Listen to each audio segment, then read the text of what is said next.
ketika 3 minggu yang lalu saya datang ke Petamburan, ke rumah kediaman beliau, alhamdulillah saya dirangkul oleh beliau, dan masya Allah beliau menyatakan saya ini masih bebasnya bersyarat, artinya tahanan rumah, Pak, sampai bulan Juni 2024. Ini yang dialami oleh Habib Rizik Syihab. Jadi tidak boleh bicara politik dan tidak boleh keluar dari rumah sampai Juni 2024,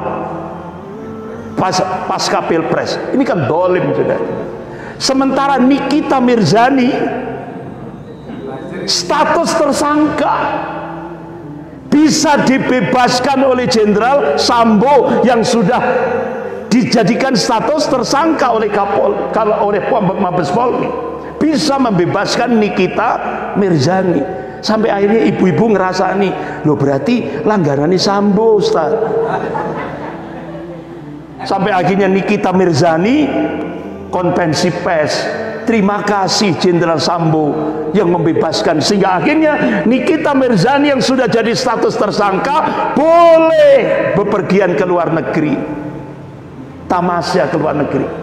Sementara ulama yang benar-benar itu sudah tidak sesuai dengan delik hukum, ya kan, itu masih penjara, tahanan kota, ya kan? Sampai Juni 2024. Itu tidak boleh, Pak. Tidak boleh ngomong beliau, tidak boleh ngomong politik.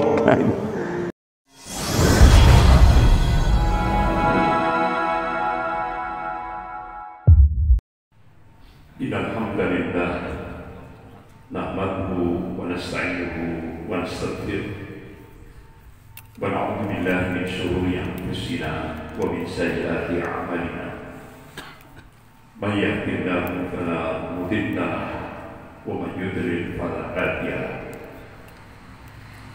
Asyhadu an la ilaha illallah wahdahu la syarika lahu wa asyhadu anna Muhammadan abduhu wa rasuluh. Ya ayyuhalladzina amanu taqullaha haqqa tuqatih wa la tamutunna illa wa antum muslimun. Ya ayyuhan nasu taqu rabbakum alladzi khalaqakum min nafsin wahidah wa khalaqa minha zawjaha wa batha minhuma rijalan katsiran wa nisaa'a wattaqullaha alladzi tasaaluna bihi wal arham innallaha kana 'alaykum raqiba. Ya ayyuhalladzina amanu taqullaha wa qulu qawlan sadida yuslih lakum a'malakum wa yaghfir lakum dhunubakum wa may yuti'illaha wa rasulahu faqad faza fawzan 'azima. Amma ba'd, fa inna asdaqal hadis kitabullah wa khairul hadi hadi Muhammadin sallallahu alaihi wasallam wa syarrul umur muhdatsatuha wa kullu muhdatsatin bid'ah wa kullu bid'atin dhalalah wa kullu dhalalatin finnar. Ma'asyiral muslimin jamaah subuh rahimakumullah, puji dan syukur kita panjatkan kehadirat Allah Subhanahu wa taala yang atas rahmat, taufik serta hidayahnya kita masih diberikan nikmatul iman wal Islam. Semoga Allah Subhanahu wa taala senantiasa membimbing kita ke jalan yang lurus, yaitu jalan Shiratal Mustaqim. Dan semoga Allah Subhanahu wa taala senantiasa memberkahi dan merahmati kehidupan kita sampai kita menghadap kehadirat Allah penuh dengan ridho dan ampunannya. Amin ya rabbal alamin.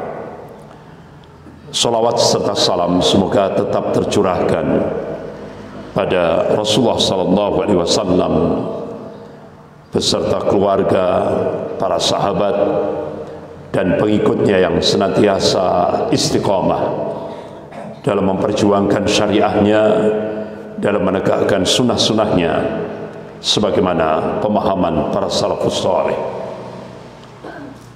Bapak-bapak, ibu-ibu yang dimuliakan Allah, Bulan yang lalu kita sudah membahas tentang masalah ummah, problematika umat kontemporer atau kekinian,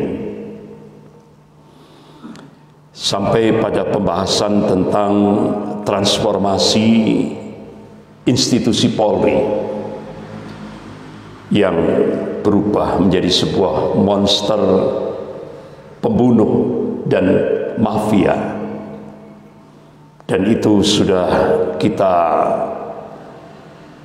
ungkap pada bulan yang lalu, yaitu masalah Jenderal Sambo. Wa makaru wa makarallah wallahu khairul makirin. Mereka membuat makar, tapi Allah membalas makar mereka, dan Allah sebaik-baik pembuat makar. Kita cukup terperangah. Ternyata mafia yang dilakukan oleh Jenderal Sambo benar-benar sudah mentargetkan siapa calon presiden oligarki. Itu sudah disiapkan begitu lama sekali dengan pendanaan yang sangat-sangat luar biasa. Bahkan siapa Kapolri 2024 sudah disiapkan. Tapi makar Allah lebih dahsyat. Allah meyakinkan pada hamba-hambanya yang amanu wa taqwa, wa manasru illa min indillahil azizil hakim. Kemenangan itu datangnya dari Allah yang maha perkasa lagi maha bijaksana. Bahkan Allah berjanji, wa kana haqqan 'alaina nasrul mu'minin. Kewajiban kami, kata Allah, memenangkan, membela, memenangkan golongan mukmin. Dan itu sebuah kepastian. Allah tunjukkan kekuasaannya di tengah-tengah kaum muslimin yang sedang, kalau bahasa Jawa, digodok di kawah condro di muka. Umat Islam terus disudutkan. Gerakan Islamofobia begitu semarak di tengah-tengah mayoritas umat Islam di Indonesia. Kebencian terhadap Islam dahsyat sekali yang dilakukan oleh buzzer-buzzer rupiah yang diambilkan dari APBN, dari pajak-pajaknya umat Islam se-Indonesia ini, digunakan lewat buzzer-buzzer ini untuk melakukan kebencian terhadap Islam dan kaum muslimin. Ini. Jadi benar-benar Allah bongkar semuanya. Dan ini tidak menutup kemungkinan doa. Doanya ulama-ulama langit ini. Apa ulama-ulama langit itu? Jadi ulama-ulama yang tidak terkenal di permukaan, tapi Masya Allah, tawajuhnya, takarubnya kepada Allah dekat sekali, sehingga Allah ijabahi doa-doanya.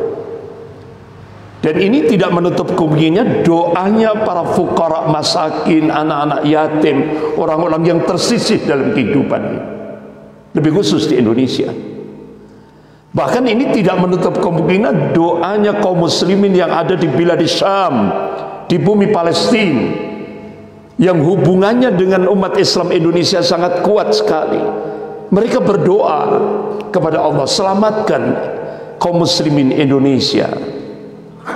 Masya Allah, ini benar-benar doa-doa mereka, sehingga Allah Subhanahu wa ta'ala menunjukkan bukti kecintaannya kepada kaum muslimin di Indonesia. Hampir. Jadi mereka sudah menyiapkan dari semua lini untuk menguasai kembali 2024 ini. Tapi alhamdulillah 2022 Allah bongkar semuanya. Allah selamatkan umat Islam di Indonesia ini.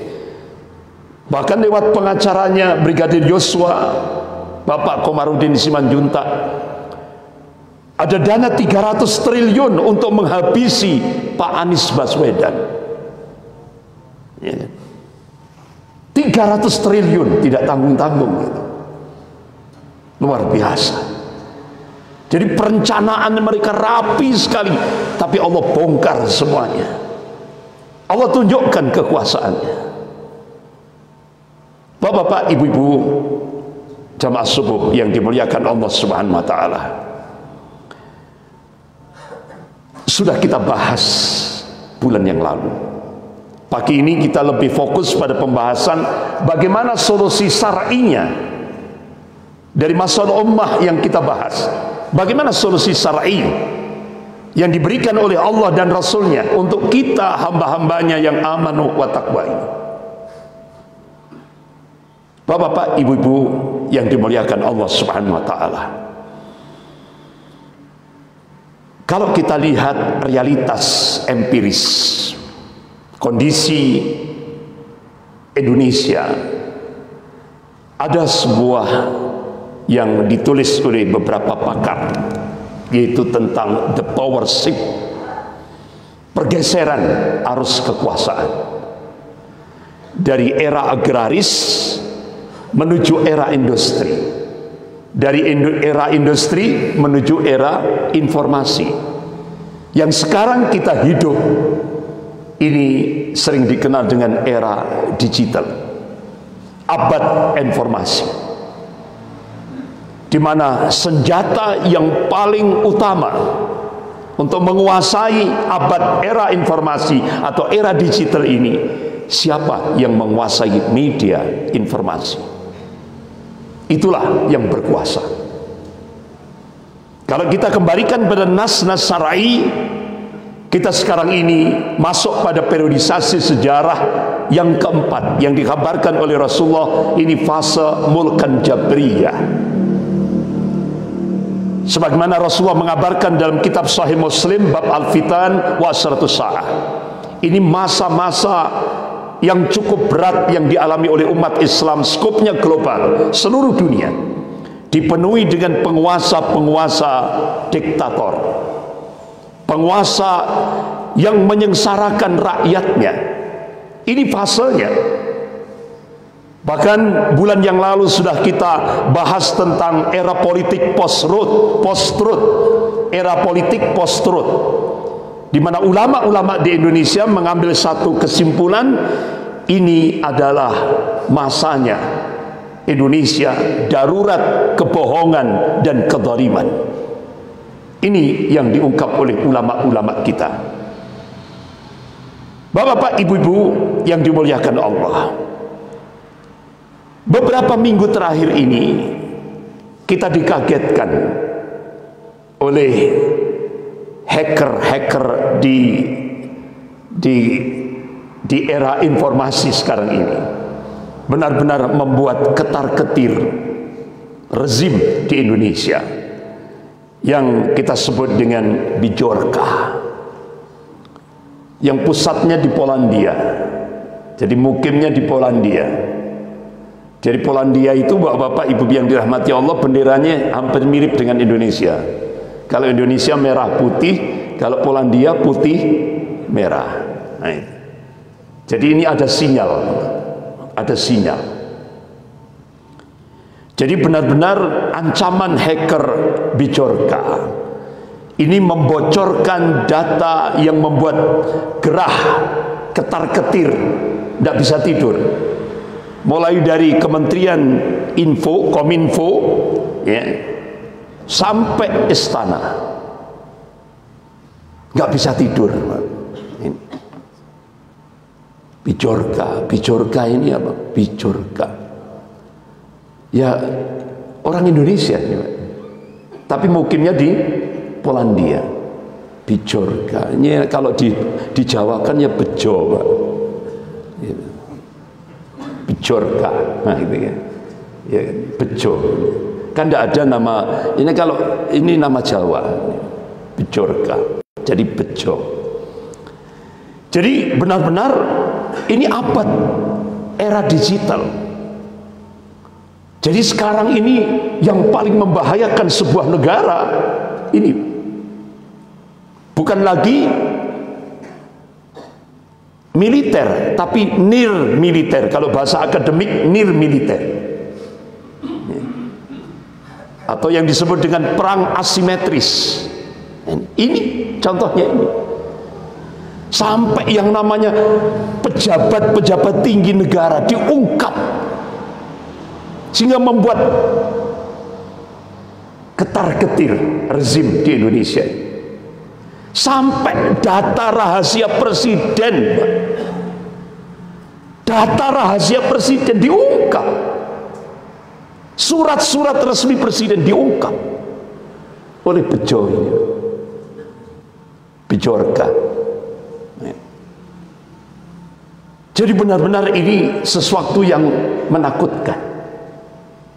Padahal ini di dunia maya, ya kan? Bukan fisik, non fisik. Tapi ini kekuatannya dahsyat sekali. Satu orang loh bisa menggoncang Indonesia. Satu orang. Jadi sekarang ini masanya bukan lagi era persenjataan militer, tapi near militer. Perang asimetris. Bahkan bapak-bapak, ibu yang dirahmati Allah, makanya sampai ada ungkapan, siapa Bejorka, hacker yang membuat pemerintah Republik Indonesia ketar-ketir. Ya. Bahkan hacker Bejorka ini mengancam ungkap data-data sensitif negara. Jadi ini apa, model amar ma'ruf nahi mungkar gaya baru ini, Pak. Ya kan? Jadi tidak lewat fisik, Pak. Ini model amar ma'ruf nahi mungkar gaya baru, Pak. Karena ini era digital. Jadi Bejorka ini atau Bejo itu, ya, itu dia mengungkap kenapa koruptor di Indonesia dilindungi, diungkap, Pak. Yang kedua, kenapa pejabat kok sekarang jadi penjahat? Ini diungkap. Ini kan model amar ma'ruf nahi mungkar gaya baru lewat media informasi. Ini. Karena kita masuk era digital. Kemudian diungkap lagi, kenapa sekarang penguasa jadi pengusaha? Nah ini. Jadi diungkap oleh Bejo ini, Bejorka. Kemudian keempat, kenapa rakyat dijadikan ladang bisnis pengusaha tadi itu? Dari penguasa jadi pengusaha, dijadi sapi perahan rakyat. Kenapa? Ini diungkap semuanya. Bahkan sampai datanya Luhut bin Sarpanjaitan dibongkar, Pak. Luar biasa ini. Bejo ini, Bejorka. Ini perang gaya baru. Amar ma'ruf nahi mungkar gaya baru ini. Jadi, cukup satu orang bisa menggoncang negara Republik Indonesia. Ya, sampai data-data sensitif ini, data rahasia milik presiden bisa terungkap di publik. Ini. Jadi ini yang kebingungan ini BIN, Badan Intelijen Negara, bingung. Ya. Bapak-bapak, ibu yang dirahmati Allah, saya kira saya cukupkan sekian tentang Bejorka, nggak usah ditambah. Ya, anggap ini pola gawe Bejo. Jadi satu orang saja ngobrak-ngabrik Indonesia, satu orang yang mukimnya di Polandia. Kalau dulu opposite, itu mukimnya di Rusia, orang Indonesia tapi mukimnya di Rusia, hijrah ke Rusia. Itu juga membongkar, ya kan, sampai WhatsApp Jenderal Fadil Imron Fadil atau Fadil Imron?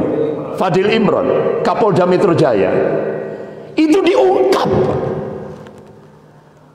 Jadi perencanaan untuk membantai 6 laskar FPI itu dialognya lewat WhatsApp itu diungkap sampai seperti itu. Bagaimana ini sebuah strategi pembunuhan berencana dibongkar, bisa diungkap di publik. lewat ini tadi. Ini amar ma'ruf nahi mungkar gaya baru, Pak. Ya. Bapak-bapak, ibu-ibu yang dimuliakan Allah, kok saya teruskan? Padahal kan sudah titik ini tadi ya, nggak usah diteruskan.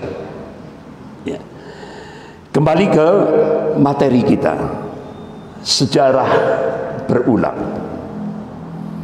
Allah Subhanahu wa taala mengingatkan dalam surah Al-Fat ayat 23. A'udzubillahi minasyaitonir rajim. Sunnatullahi allati qad khalat min qabl. Walan tajida sunnahi tabdila. Jadi sunnatullah itu berlaku sejak dulu. Dan kalian tidak akan pernah menemukan perubahan akan sunnatullah. Artinya apa? Allah Subhanahu wa taala yang menciptakan alam jagat raya ini. Allah Subhanahu wa taala yang menguasai rotasi alam jagat raya ini. Allah Subhanahu wa taala yang menghidupkan dan yang mematikan makhluknya. Allah Subhanahu wa taala yang mengangkat derajat dan yang menurunkan derajat. Allah Subhanahu wa taala yang memberikan kekuasaan dan yang mencabut kekuasaan. Allah Subhanahu wa taala yang meninggikan langit tanpa tiang ini mengabarkan sejarah akan berulang. Bapak-bapak, ibu-ibu yang dimuliakan Allah.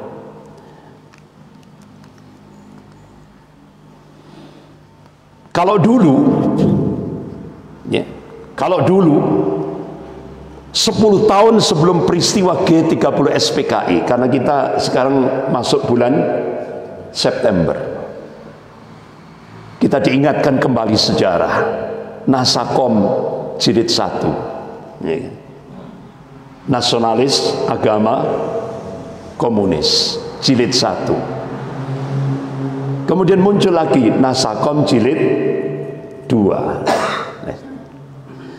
Jadi sejarah itu akan berulang, yang membedakan warna dan kualitasnya. Kalau dulu 10 tahun sebelum terjadi peristiwa G30 SPKI, Buya Hamka, Allahumma yarham, ulama yang istiqomah, mengingatkan pada umat Islam waspada tentang bahaya komunisme di Indonesia. Tingkatkan kewaspadaan. Tapi umat Islam tidak mengindahkan apa yang diingatkan oleh Buya Hamka, Allahumma yarham. Jadi 10 tahun sebelum peristiwa G30 SPKI, Allah Subhanahu wa taala sudah memberikan basirah, ketajaman mata hati seorang ulama di Indonesia, mengingatkan tentang bahaya gerakan komunis di Indonesia.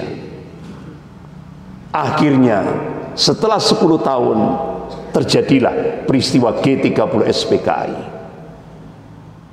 Bahkan sampai sebelumnya itu 907 ulama se-Indonesia mengadakan muktamar di Palembang dan akhirnya mengeluarkan rekomendasi, mengeluarkan fatwa bahwa ideologi komunis haram hukumnya bagi umat Islam di seluruh Indonesia. Bahkan kalau ada umat Islam menerima ideologi komunis itu, haram jenazahnya dilaksanakan secara syariat Islam. Sampai seperti itu ya kan?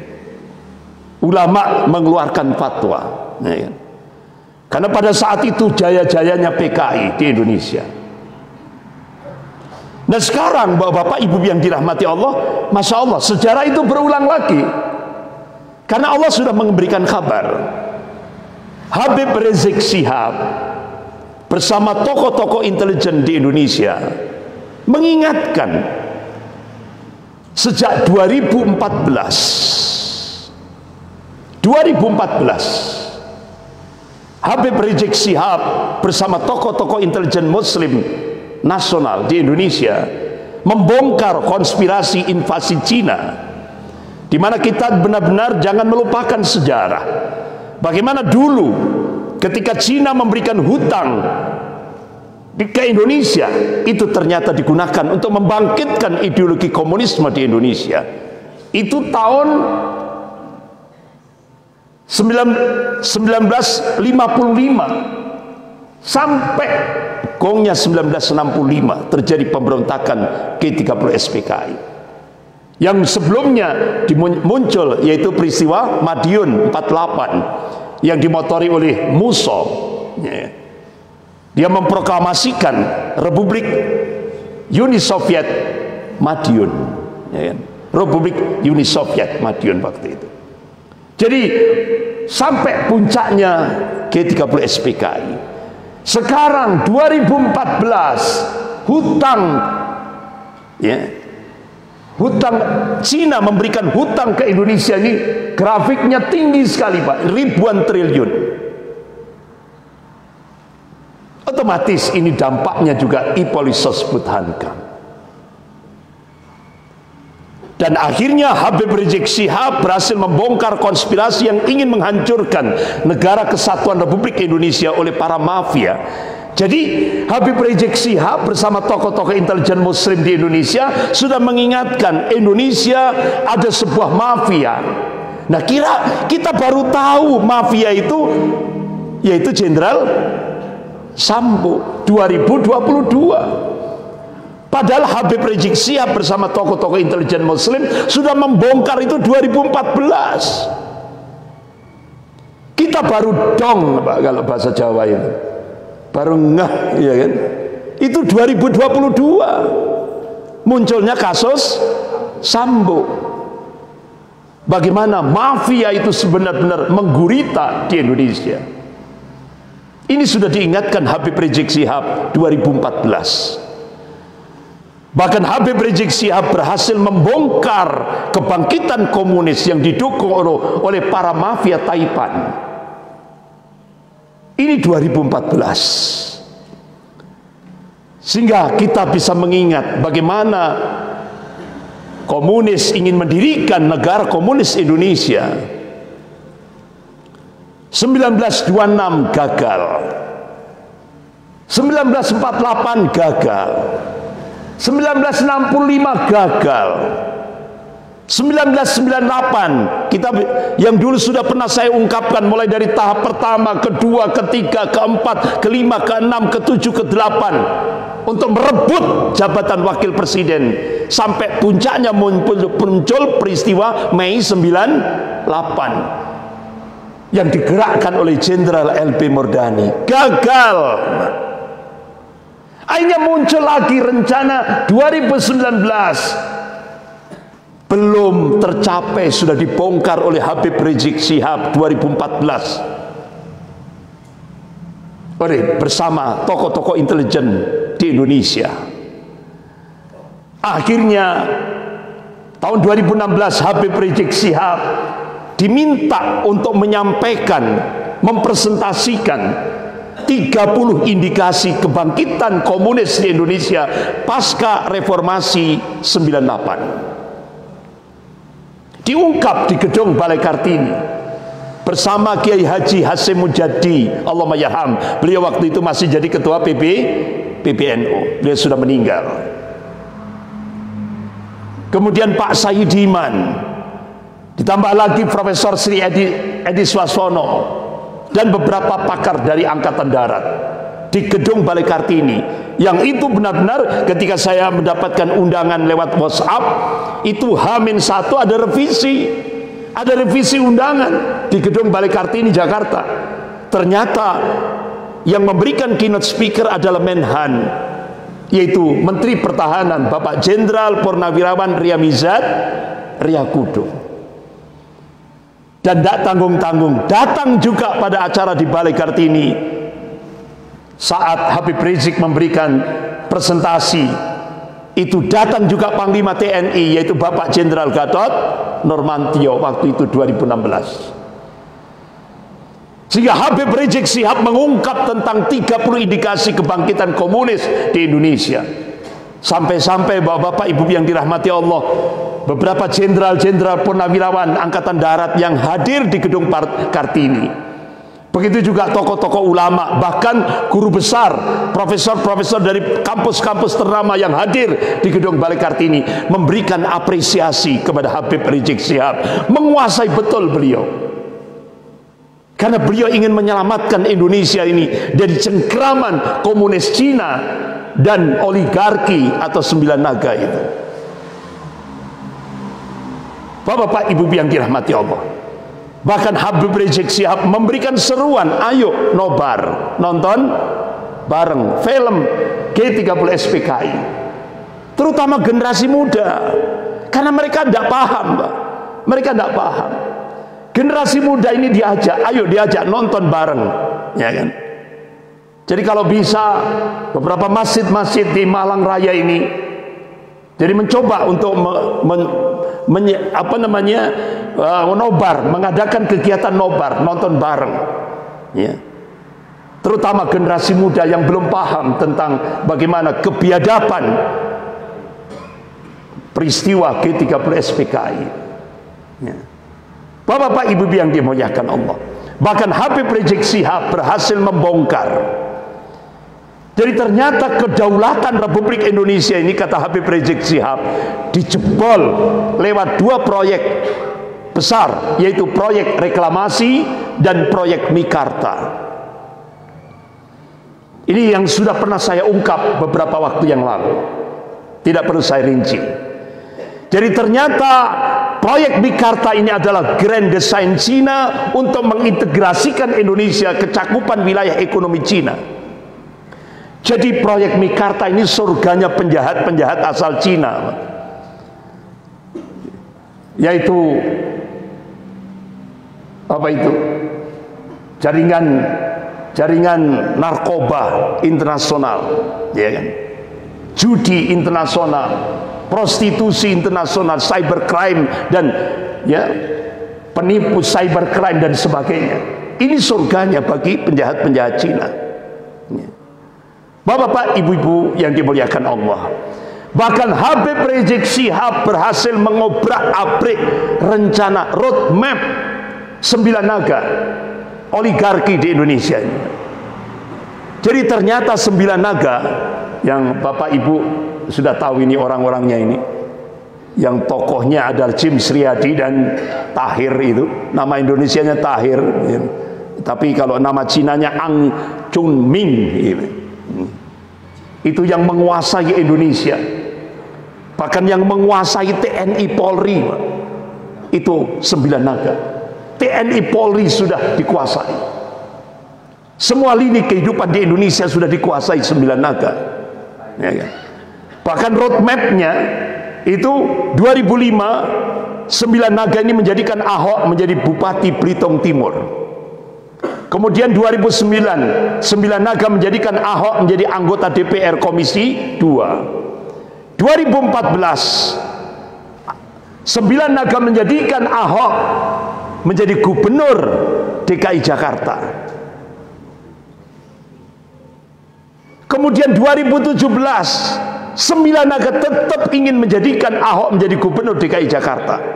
2019 9 naga atau oligarki ini ingin menjadikan Ahok menjadi RI 2, bukan Kiai Ma'ruf Amin, tapi Ahok. Itu rencananya sudah diatur rapi. 2024 9 naga ingin menjadikan Ahok RI 1. Ini roadmapnya sudah diatur dengan rapi sekali. Tapi wa makar Allah wallahu khairul makirin. Mereka membuat makar, tapi Allah balas makar mereka, dan Allah sebaik-baik pembuat makar. Akhirnya di Kepulauan Seribu Allah plesetkan ucapan Ahok. Dia menghina surah Al-Maidah ayat 51. Akhirnya Habib Rizik Syihab membangkitkan umat Islam dari Sabang sampai Merauke. Puncaknya peristiwa 212, 13 juta lebih umat Islam tanpa undangan, Mbak, hadir memenuhi seruan Habib Rizik Syihab untuk menyelamatkan negara kesatuan Republik Indonesia. Ini puncaknya 212. Masya Allah, ini benar-benar keberkahan ilahi untuk bangsa Indonesia. 13 juta lebih. Sampai-sampai kalangan TNI itu sampai bertanya-tanya, itu ketika umat Islam sholat itu, Pak, itu hitungan menit, Pak, semuanya lurus, softnya lurus. Nah itu kalau TNI kan butuh berbulan-bulan latihan itu, Pak. Nah ternyata umat Islam hitungan menit khusyuk, dan sampai Kiai Haji Hasyim Mujadi Allahumma yarham, mantan ketua PBNU, beliau sampai mengungkap, Masya Allah, benar-benar peristiwa 212 itu saat umat Islam sholat Jum'ah, benar-benar Allah diturunkan ta'yidullah, pertolongan Allah, rahmat Allah diturunkan, sehingga suasana yang sebenarnya itu panas jadi dingin, adem, dan ada semburan rintik-rintik hujan yang benar-benar mendinginkan suasana pada saat itu. Itu pertolongan Allah. Sampai Pak Kiai Haji Hasyim Mujadi Allahumma yarham sampai mengungkap seperti itu, peristiwa 212 itu. Inilah bentuk pertolongan Allah, dibangkitkan umat Islam. Akhirnya rencana oligarki diobrak-abrik, digagalkan oleh Habib Rizik Syihab ketika membangkitkan kaum muslimin dari Sabang sampai Merauke. Itu kurang lebih sekitar 13 juta lebih, Pak, kumpul di Monas. Akhirnya Habib Rizik Syihab menjadi target untuk diapakan? Dibunuh. Habib Rizik Syihab akhirnya ditarget untuk dibunuh, sehingga upaya pembunuhan terhadap Habib Rizik Syihab itu sudah 11 kali. Terakhir ba'da sholat subuh berjamaah, beliau langsung menuju ke ruang perpustakaannya, ditembak dari jauh pakai sniper. Tapi alhamdulillah Allah masih melindungi beliau, meleset, Pak, tembakannya, pecah itu kaca perpustakaan rumah pribadi beliau. Akhirnya keesokannya ada seorang brimob bunuh diri, ya kan, dan fotonya jelas itu, jadi darah berceceran di bawah kepalanya. Tapi saya tidak percaya itu, Pak, bukan bunuh diri itu, tapi dibunuh untuk menghilangkan jejak. Akhirnya pakar-pakar intelijen muslim di Indonesia minta Habib Rizik Syihab segera bersama keluarganya hijrah ke Mekah Al-Mukarramah. Karena apa? Beliau aset umat, jangan sampai mati konyol. Beliau masih, artinya apa? Aset umat. Beliau harus diselamatkan. Akhirnya beliau mengikuti dan akhirnya beliau hijrah ke Mekah. Tapi sampai ada 2 tokoh yang ditarget, yaitu Dr. Syahganda Nainggolan, yang akhirnya diancam 6 tahun penjara. Gara-gara apa?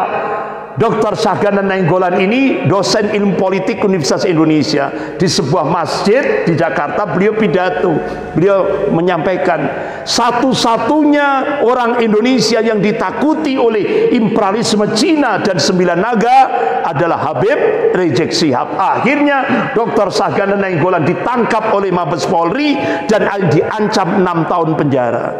Karena gara-gara ngomong satu-satunya orang Indonesia yang ditakuti oleh Cina dan 9 naga atau oligarki adalah Habib Rizik Syihab.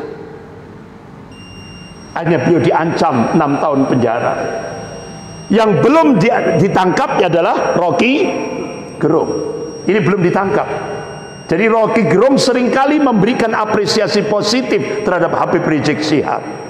2 ini yang dijadikan target. Sampai akhirnya, bapak-bapak, ibu-ibu yang dirahmati Allah, Habib Rizik Syihab 2019 saya terbang ke Mekah, waktu itu dampingi jamaah umrah. Saya diterima di rumah beliau di Mekah Al-Mukarramah. Jadi ternyata beliau menyampaikan di hadapan saya, Ustadz Andri, sebelum antum ke sini ada 2 pejabat tinggi negara yang datang ke Mekah, yaitu Kepala BIN Badan Intelijen Negara Pak Budi Gunawan dan Kapolri waktu itu Jenderal Tito Karnavian. Hanya disepakati di sebuah hotel lantai 16. Begitu masuk, Habib Rizik Syihab tidak enak. Alhamdulillah akhirnya beliau minta pindah ke hotel yang lain. Alhamdulillah beliau selamat dari jebakan intelijen. Akhirnya sampai ke hotel yang lainnya. Akhirnya apa? Ternyata kedua pejabat tinggi negara ini menyampaikan, Habib nggak usah pulang ke Indonesia. Habib cukup di Mekah saja. Kami sudah menyiapkan pundi-pundi. Berapa, Pak? Triliun. Sudah disiapkan triliun, bukan miliar, triliun untuk Habib Rizik Syihab pribadi. Akhirnya saya dengarkan sendiri beliau ngomong di hadapan saya di rumah kediaman beliau. Akhirnya saya ngomong di hadapan dua petinggi negara ini. Saya tetap ingin pulang ke Indonesia untuk menyelamatkan Indonesia dari cengkraman imperialisme Cina dan 9 naga atau oligarki. Beliau tahu akan dipenjara itu, beliau sudah tahu itu resiko, tapi beliau tetap pulang ke Indonesia. Akhirnya pada saat penyambutan di Bandara Soekarno-Hatta yang itu luar biasa, umat menyambut, kena delik hukum kerumunan. Ketika beliau menikahkan putrinya juga kena hukum, delik hukum. Sampai akhirnya ketika beliau check up di Rumah Sakit Umi Bogor, kena delik hukum. Akhirnya Habib Rizik Syihab sebagai warga negara yang baik, undang-undangnya prokes dilaksanakan. Beliau kena denda 50 juta rupiah, dikasih 50 juta rupiah, lepas kan? Tapi ternyata begitu beliau check up ke Rumah Sakit Umi Bogor, beliau direkayasa oleh Kapolres Bogor dan Wali Kota Bogor. Akhirnya beliau langsung ditahan, ditangkap, ditahan. Sampai akhirnya di persidangan ini benar-benar sampai pakar-pakar hukum di Indonesia minta kalau bisa fakultas hukum se-Indonesia dibubarkan saja, dihapus saja, karena tidak ada manfaatnya. Kenapa? Ini menampak benar-benar ketidakadilan ditampakkan di Indonesia. Ya. Bukan lagi negara hukum, bukan lagi Rekstad, tapi Makstat, yaitu negara kekuasaan, hukum milik penguasa. Akhirnya Habib Rizik Syihab ditetapkan, dihukum, divonis 4 tahun penjara gara-gara kerumunan. Sementara bendahara DPP PDIP Pak Said itu di Sumeneb itu ngundang 20.000 waktu pernikahan putranya, tidak ditangkap. Bahkan ketika Pak D mengadakan acara di NTT juga tidak ditangkap. Jadi ini ketidakadilan benar-benar dimunculkan. Akhirnya selang beberapa saat Mahkamah Agung memotong hukuman Habib Rizik jadi 2 tahun penjara. Nah, bapak-bapak, ibu-ibu yang dimuliakan Allah, akhirnya sampailah Habib Rizik Syihab menjalani 1,5 tahun lebih. Akhirnya beliau diputuskan bebas bersyarat. Bersyaratnya apa? Ketika 3 minggu yang lalu saya datang ke Petamburan, ke rumah kediaman beliau, alhamdulillah saya dirangkul oleh beliau, dan masya Allah beliau menyatakan saya ini masih bebasnya bersyarat, artinya tahanan rumah, Pak, sampai bulan Juni 2024. Ini yang dialami oleh Habib Rizik Syihab. Jadi tidak boleh bicara politik dan tidak boleh keluar dari rumah sampai Juni 2024 pasca Pilpres. Ini kan dolim sudah. Sementara Nikita Mirzani status tersangka bisa dibebaskan oleh Jenderal Sambo yang sudah dijadikan status tersangka oleh Mabes Polri, bisa membebaskan Nikita Mirzani. Sampai akhirnya ibu-ibu ngerasani, loh berarti langgarannya Sambo, Ustaz. Sampai akhirnya Nikita Mirzani konvensi pers, terima kasih Jenderal Sambo yang membebaskan, sehingga akhirnya Nikita Mirzani yang sudah jadi status tersangka boleh bepergian ke luar negeri, tamasya ke luar negeri. Sementara ulama yang benar-benar itu sudah tidak sesuai dengan delik hukum, ya kan, itu masih penjara, tahanan kota, ya kan? sampai Juni 2024. Itu tidak boleh, Pak. Tidak boleh ngomong beliau, tidak boleh ngomong politik. Jadi seperti itu.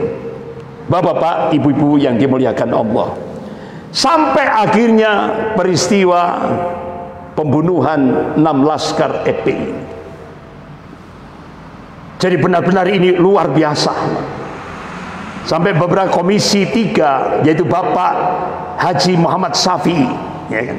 Romo Haji Muhammad Syafi'i, negara tidak boleh kalah dari oknum polisi pelanggar hukum. Jadi ternyata yang membantai ini adalah gerombolan Sambo, ya kan? Sambo. Jadi grupnya Sambo yang membantai 6 laskar FPI, ya kan? Karena pada saat itu bapak-bapak ibu yang dirahmati Allah, benar-benar 6 laskar ini berhasil ya menghalangi yang rencana pembunuhan terhadap Habib Rizik Syihab, sehingga sampai bannya itu ditembak, sehingga dengan kecepatan tinggi itu bannya sampai lepas sampai ke kilometer 50. Dari kilometer 50 ditangkaplah 6 laskar FPI, disiksa di sebuah villa, kemudian ditembak jarak dekat langsung ke dadanya sampai jebol ke belakang itu, Pak. Jarak dekat gitu.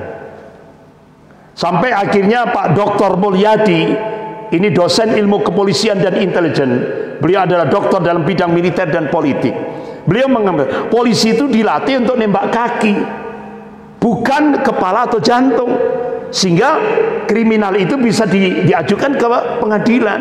Sementara kalau militer, kalau tentara itu boleh nembak kepala dan jantung, karena untuk mempertahankan kedaulatan negara kesatuan Republik Indonesia. Nah sekarang dibalik, yang nembak jantung kepala polisi, militernya malah tidak diperkenankan. Kebalik sekarang.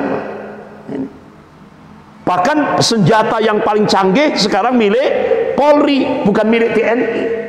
Jadi perbandingan porsinya TNI Polri sekarang 1:3. Jadi seperti itu. Bapak-bapak ibu yang dirahmati Allah, akhirnya Profesor Mahfud MD sebagai Menko Polhukam meresmikan FPI ditetapkan sebagai organisasi terlarang. Ini sejarah berulang. Kalau dulu zaman Orde Lama, Masumi menjadi musuh bersama, common enemy. Nah sekarang FPI dijadikan musuh bersama. Jadi sejarah berulang.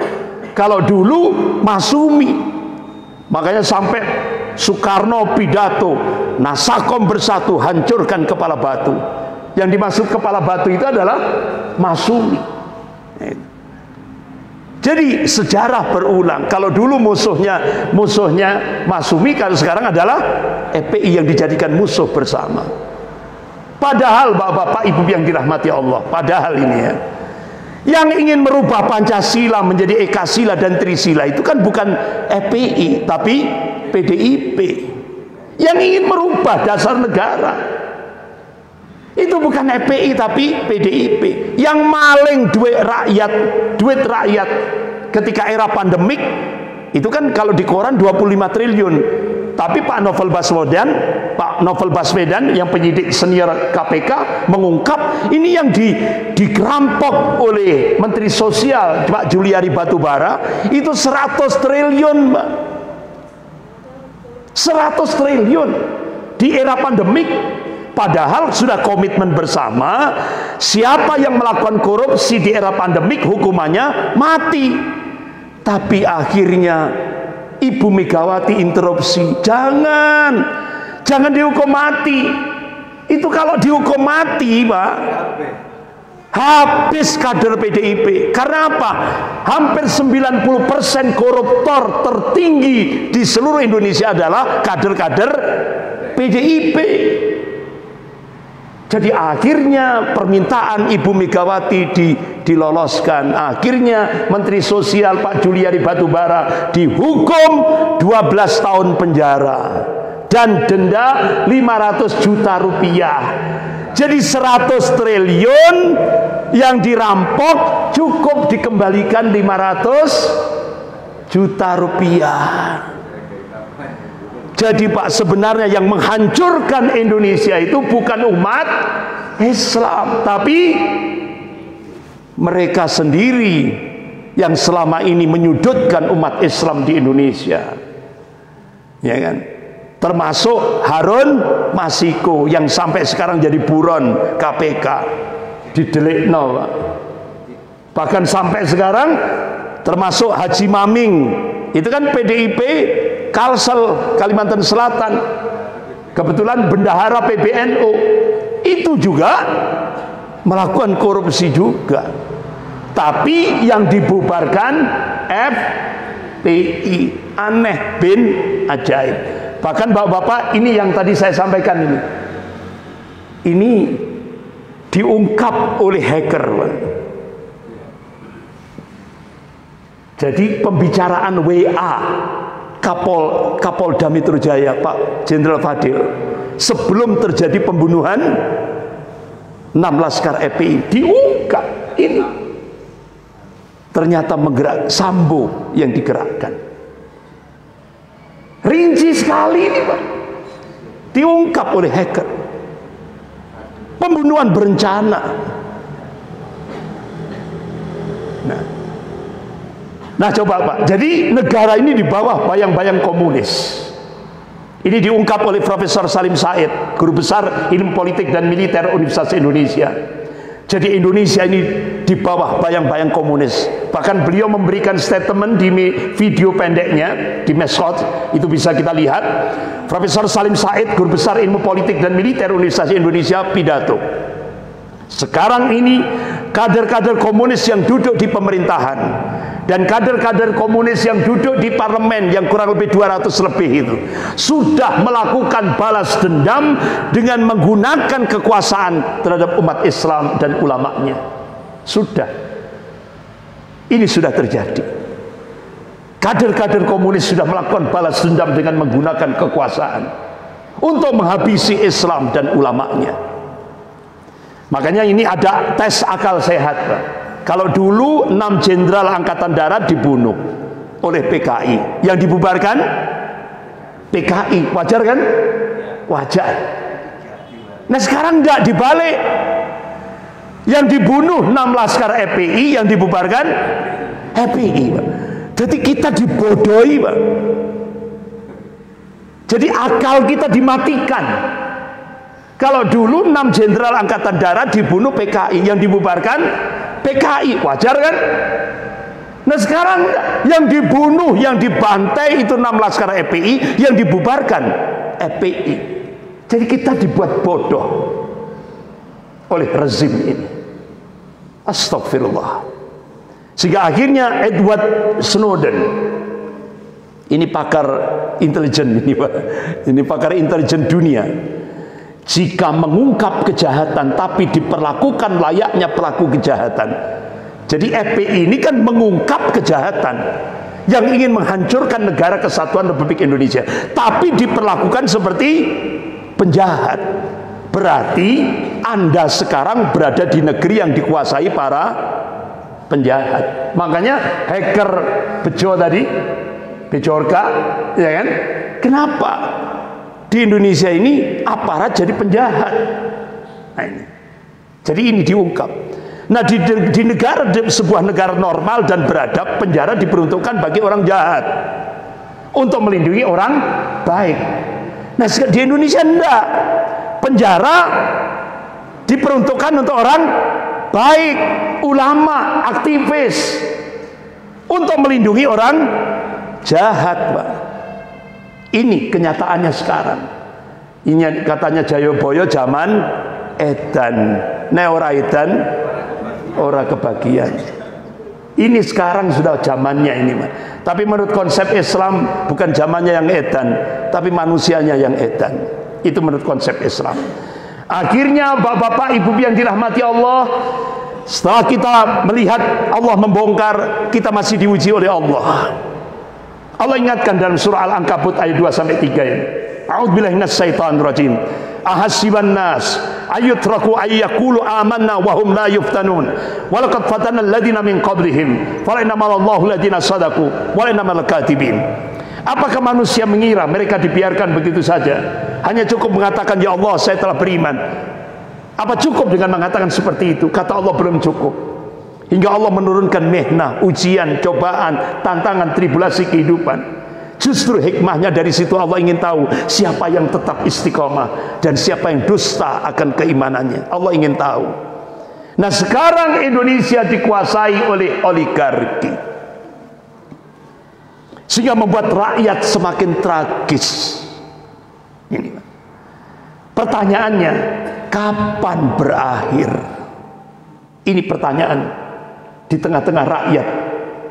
Kapan berakhir? Sampai pimpinan pusat Muhammadiyah Profesor Haidar Nasir memberikan statement, sekuat apapun jihad konstitusi yang dilakukan Muhammadiyah, hasilnya akan hambar ketika berhadapan dengan oligarki politik atau oligarki kekuasaan. Dan politik yang kering dari kesadaran cita-cita luhur bangsa. Artinya apa? Sekarang di Indonesia politik tanpa agama, politik sekuler, Pak, tanpa agama. Ini yang terjadi di Indonesia. Ini yang diungkap oleh pimpinan pusat Muhammadiyah Profesor Haidar Nasir.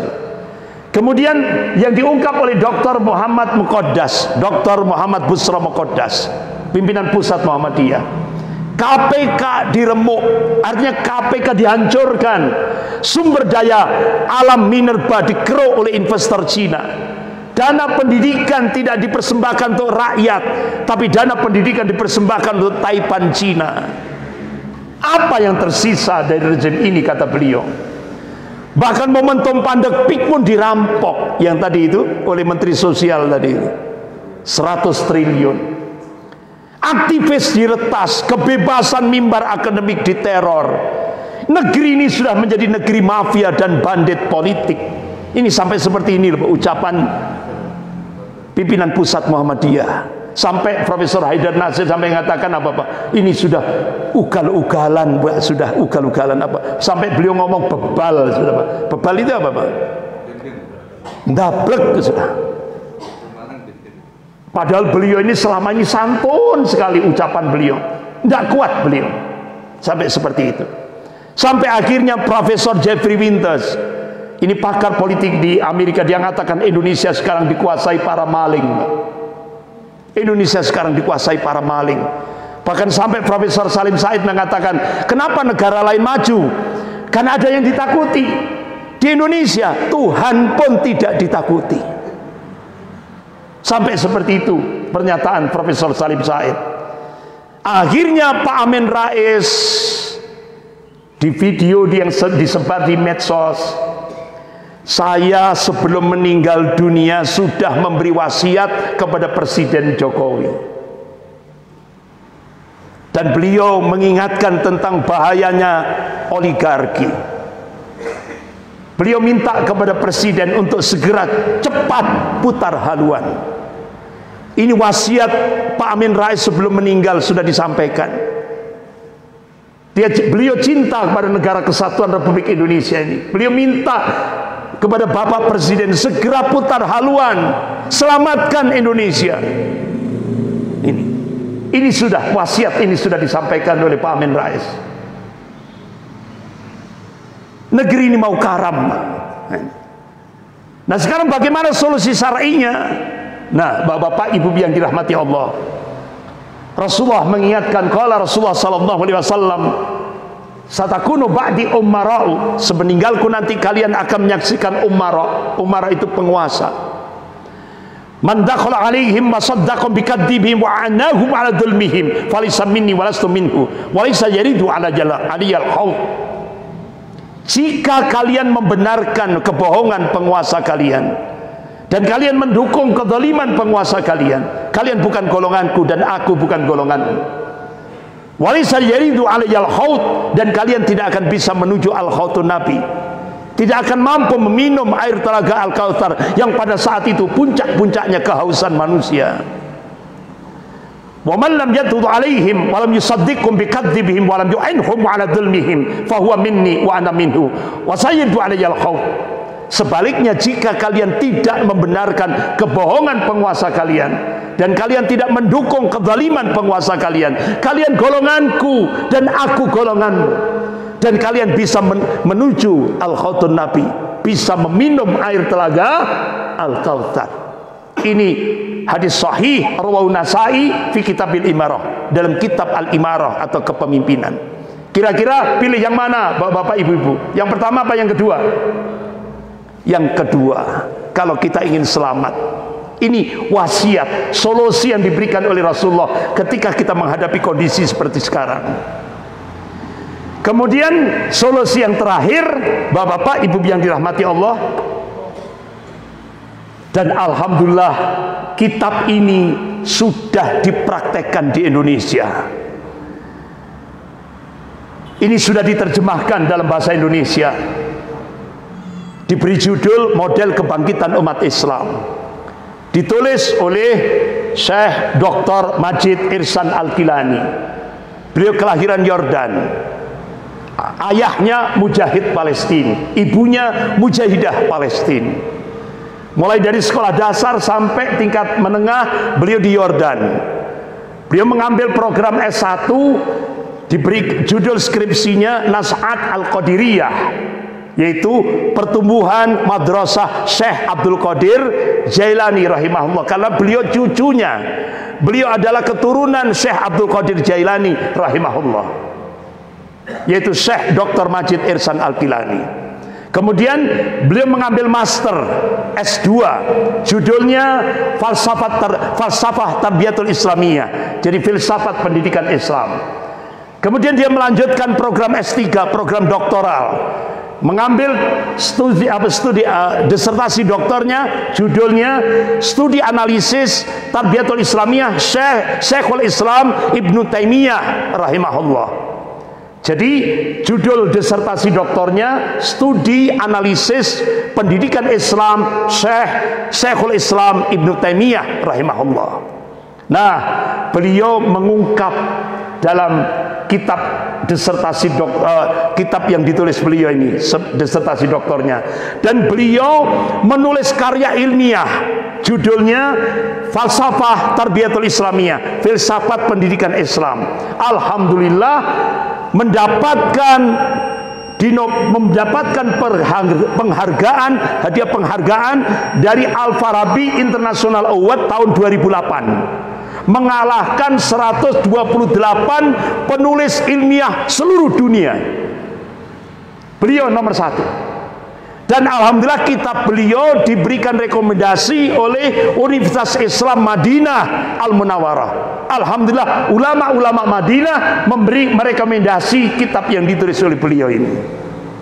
Nah, ternyata Pak, kita baru tahu setelah saya baca, ternyata Syekhul Islam Ibnu Taimiyah rahimahullah ketika memanggil Imam Al-Ghazali itu dengan sebutan Abu Hamid Al-Ghazali, beliau takdim. Jadi Syekhul Islam Ibnu Taimiyah sangat menghormati Imam Al-Ghazali.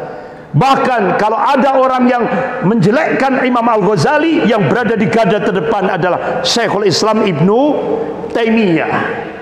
Sampai akhirnya Al-Ghazali meninggal umur 55 tahun, kitab Sahih Bukhari itu diletakkan di atas dadanya. Kitab Sahih Bukhari. Nah, sekarang apa yang dilakukan oleh Imam Al-Ghazali? Diungkap dalam kitab ini, Imam Al-Ghazali itu pernah artinya masuk dalam kesesatan, yaitu ketika beliau masuk pada terminal ilmu kalam, terjadi kesesatan. Ketika beliau masuk pada ilmu filsafat, terjadi kesesatan. Ketika beliau masuk pada ilmu tasawuf, sufi, terjadi kesesatan. Akhirnya beliau tulis kitab Al-Munqidh Minad Dhalal, yaitu keselamatan dari kesesatan. Ini yang ditulis oleh Imam Al-Ghazali. Akhirnya Imam Al-Ghazali bersama muridnya Syekh Abdul Qadir Jailani rahimahullah. Nah, kalau di kampung-kampung itu kan yang diunggulkan Syekh Abdul Qadir Jailani, ila Hadratul Mustafa Syekh Abdul Qadir Jailani Al-Fatihah, gitu kan? Seperti itu kan biasanya di kampung-kampung. ternyata Syekh Abdul Qadir Jailani ini muridnya Imam Al-Ghazali rahimahullah. Beliau mencoba menukil surah Ar-Ra'd ayat 11. Itu dijadikan pijakan oleh Al-Ghazali bersama muridnya Syekh Abdul Qadir Jailani, yaitu a'udzubillahi minasyaitonir rajim, innallaha la yughayyiru ma biqaumin hatta yughayyiru ma bi anfusihim. Sesungguhnya Allah tidak akan merubah kondisi satu kaum hingga kaum itu merubah apa yang ada pada dirinya sendiri. Ini quantum change, quantum perubahan yang diberikan oleh Allah kepada setiap hamba-hambanya. Artinya Allah tidak akan merubah kalau kaum itu tidak mau berubah. Ini dijadikan landasan Imam Al-Ghazali bersama muridnya Syekh Abdul Qadir Jailani. Yang kedua yaitu hadis. Qala Rasulullah sallallahu alaihi wasallam, fa inna fil jasadi mudghah, idza saluhat saluhat jasadu kullu, wa idza fasadat fasadat jasadu kullu, ala wahyal qalb. Rawahu Muslim. Jadi setiap jasad, setiap tubuh manusia ada segumpal darah. Kalau segumpal darah itu baik, baiklah semuanya. Kalau segumpal darah itu jelek, jeleklah semuanya. Ala wahyal qalb. Ketahuilah yang dimaksud segumpal darah itu adalah qalbu. Kenapa Al-Ghazali bersama muridnya Syekh Abdul Qadir Jailani menjadikan kolbu ini menjadi titik sentral untuk melakukan islah, perubahan masyarakat? Kenapa? Masyarakat pada saat itu, pada masa Imam Al-Ghazali rusak, Pak. Kemudian pemerintahannya rusak semuanya, ulamanya banyak ulama su. Itu terjadi. Habis itu dihancurkan pasukan salib. Jadi hancur berantakan umat Islam pada masa Imam Al-Ghazali. Sehingga akhirnya Al-Ghazali melakukan perubahan dari surah Ar-Ra'd ayat 11 dan hadis sahih ini tadi. Kenapa kok kolbu yang dijadikan titik sentral? Karena di dalam kolbu itu ada al-quwah, ada power. Apa? Kuwatul fikrah dan kuwatul hamasah. Kekuatan pemikiran dan kemauan, semangat. Akhirnya bagaimana caranya Al-Ghazali? Teknisnya beliau dirikan madrasah Al-Quran untuk mentazkiyah kolbunya umat Islam pada saat itu. Akhirnya 50 tahun madrasah Al-Quran yang dikembangkan oleh Al-Ghazali dan muridnya Syekh Abdul Qadir Jailani rahimahullah, lahirlah Salahuddin Al-Ayyubi rahimahullah. Setelah 50 tahun dikader lewat madrasah Al-Quran. Kan kita baru tahu ini. Kita baru tahu dari disertasi dokter ini, Dr. Majid Ihsan Al-Kilani. Jadi Salahuddin Al-Ayyubi itu dibangun oleh dua ulama besar, Imam Al-Ghazali dan Syekh Abdul Qadir Jailani rahimahullah. Ini karyanya dua ulama ini. Akhirnya Salahuddin Al-Ayyubi bisa menghancurkan pasukan salib dan menguasai kembali kiblat pertama kali kaum muslimin, Masjidil Aqsa. Setelah 88 tahun dikuasai Yahudi dan Nasrani, dibebaskan oleh Salahuddin Al-Ayyubi. Ini kan kopiahnya Salahuddin Al-Ayyubi ini, Pak. Ini kopiahnya ini. Nah, ini mahkota Salahuddin Al-Ayyubi. Jadi lahirlah, dan alhamdulillah isi kitab ini sudah dipraktekkan di Indonesia. Bapak Ibu bisa lihat sekarang ini di Indonesia, di seluruh Indonesia. Bahkan ketika saya diundang Pertamina di Balikpapan, itu sampai di pedalaman-pedalaman Kalimantan. Masya Allah, saya melihat sendiri di mana-mana di seluruh Indonesia. Bahkan saya di Sumatera, di Sulawesi, Kalimantan, di pedalaman, Masya Allah, di mana-mana muncul pesantren tahfidzul Quran, geria Quran, rumah Quran, kampung Quran. Allahu Akbar. Jadi insya Allah 2024 kita optimis, insya Allah seperti yang digaungkan oleh ulama-ulama seluruh dunia. Insya Allah umat Islam di Indonesia akan dijadikan oleh Allah pemantik awal kebangkitan Islam global. Insya Allah. Ini kita optimis itu, alhamdulillah. Nah, inilah solusi yang diberikan dan praktek yang dilakukan oleh Al-Ghazali dan muridnya Syekh Abdul Qadir Jailani.